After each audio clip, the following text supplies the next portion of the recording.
kuwe. Wena ungayino faka amantombazana pha. Ungayino faka amantombazana pha. Wena dize kuwe ngoku. Utukana notitha njalo. Yacela. Notitha njalo ngoku. Yacela ke.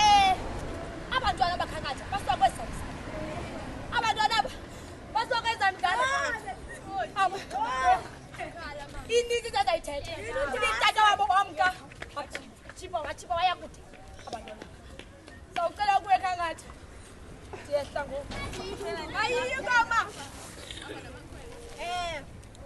Ngizowathatha lamakhwenkwe.